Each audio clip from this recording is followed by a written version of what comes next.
It's Dawn Woods. I am here with my sixth session for my 7-week mini video series for parents of adolescents. It's been a good endeavor for me to think through what are the pieces that I would choose to give to parents who are raising teenagers in what becomes more and more of a difficult time. I sit here just a bit sober and reflective this morning. It's been a hard number of months in some ways, and in a lot of ways it has been also a hard few weeks. And I must admit, I feel often a bit confused and sad and not knowing exactly what to do with all of my thoughts. And I'm guessing you feel the same way. I think most of us are feeling a bit overwhelmed and scattered with where to go and what to do with our thoughts. And so I think about today and talking to you about values today, talking about returning to our values and influencing our kids around our values, really living them out more than anything so that they are being influenced by us. I think they watch us, obviously, a lot more than it is that they listen to us. They are observers, and they're looking for people who have a sense of clear structure around what they believe. It dictates their responses. It feels stable, not where there's no emotional or confusion, but it feels stable. It feels like it's coming out of a clear, structured, rooted place. And these places in us are called into question a lot of times, or they come under the microscope during times like this. I do believe the virus and these recent weeks of just severe injustice, it surfaces the questions. It challenges our values and how we're going to respond to something. And I think our kids are feeling it as much as we are. So that's what I wanted to talk about today. Was living out of your value system. One thing I would say and challenge you to do, though I know it would be hard, is to invite your kids to actually speak to this, to say to them and give them full permission, not to give them permission to be disrespectful, but permission to really verbalize. If you were to ask them, what do you guys think are the values in our home? What do you think is most important to us? They are honest and they're perceptive, so they would be able to name these things, I think. And I've known some families to do it, and it's led to really good conversations, and it's exposed some things that are just, I think, important because we don't want those things to be underneath running the show, right? We just don't. So I want to just take a few minutes, because I don't want it to be very long, but to give you a couple of values, I think, that are important in our day and age, but they've always been, and that our kids, teenagers, really need to see in us. I think I know this because even as I was growing up, there were people outside of my parents that were like, they were ahead of me. They gave me direction. It was almost like I was watching them to know how to respond to my own similar situations that would come up. And I was desperate for that, but I really think in our formative years, we just need that. Actually, I think as adults, we still need it. I still have people that I wonder how they respond, and I'll ask them how they respond to things.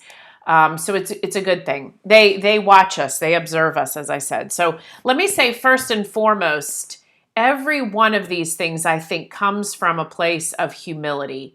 This is something to really, really pray for in your home, is that your kids and that your heart would be, that there would be humility just exuding from your home, from your family, from your person.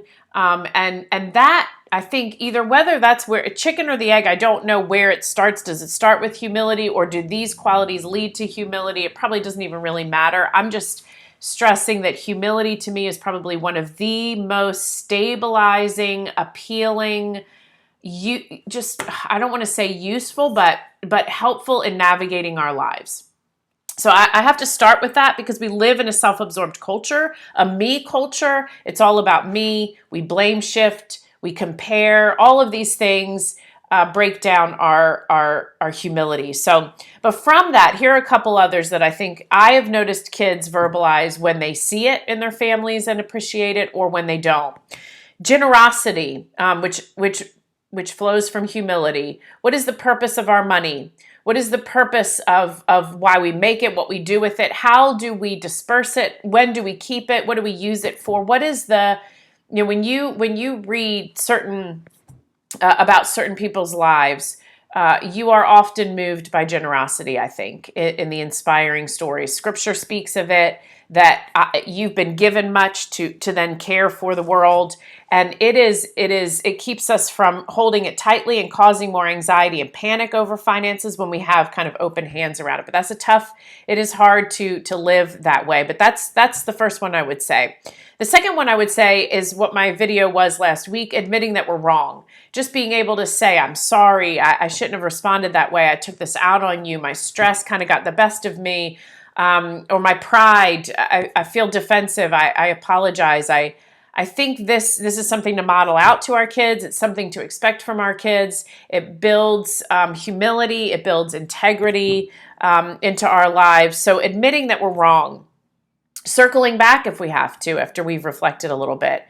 The other one that I wanted to mention is an interesting one, critical thinking and rational thought.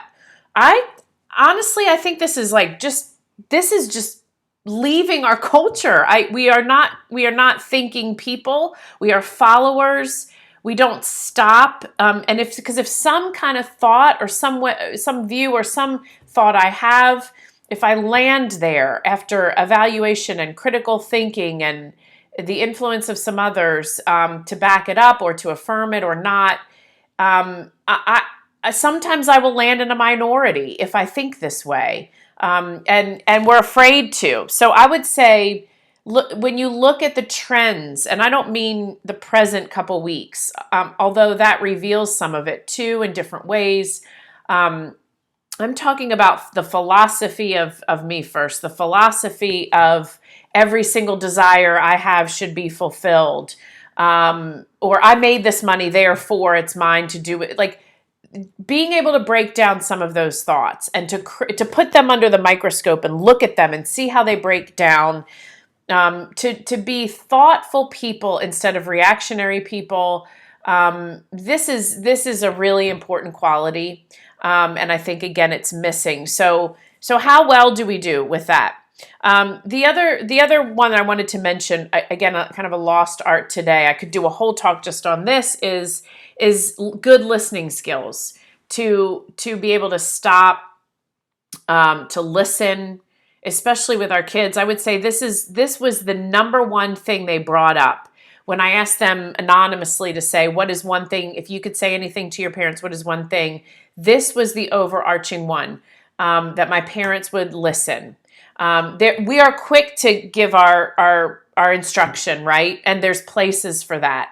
But we do not sit and listen to them. You start to hear their heart. You start to hear their fears. You start to hear the complexity of situations. And we can step back and give better advice if we listen. We actually earn a voice a little bit more with them too when we actively listen. Selflessness in a world that is very much driven by what we personally want. Selflessness and sacrifice is a missing thing. It's a quality we want to be foundational in our homes. Praying for this, evaluating how we do this. And the last one that I definitely think is also missing today, more so than ever, and I'm not saying we all need to be like a monk in a monastery, but there is room for more self-reflection. And our kids don't know how to do it well.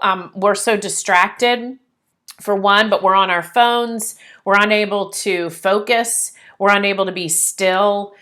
This time is calling for some self-reflection. I think COVID-19 has created some space for it if we've chosen to take it, even to be able to self-reflect and say, gosh, this has been missing from us and our family for a while. Let's return to that. That's self-reflection. Why am I so angry today at what's going on in the world? But why am I sad? And what's my response supposed to be? Why are certain things kicking up in me? All of that self-reflection. Self-reflection often will lead to admitting I'm wrong. Self-reflection will often lead to critical thinking. Self-reflection will often lead to generosity. It is foundational, I think. So weigh these things in your home. Have these discussions with your kids. What are we lacking? What do we talk too much about? Grades. We talk about grades a lot. What do we talk too much about, and what are we not talking enough about? What are we praying about but we're not praying about with our kids? And asking God to give us these qualities in abundance.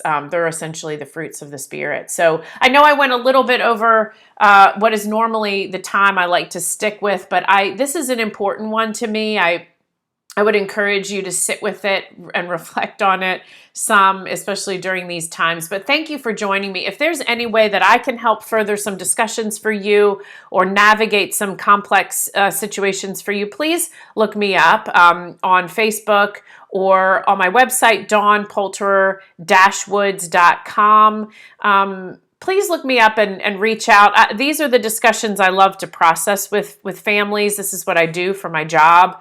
And you can check out more of what some of my thoughts through my writing and speaking and things like that. So I appreciate the time you've taken. Send this off to people who you think would benefit from it. But in the meantime, be still. Take some of this in. These are important times for us to reevaluate some things. And I thank you so much for spending some time with me. So have a good rest of your week.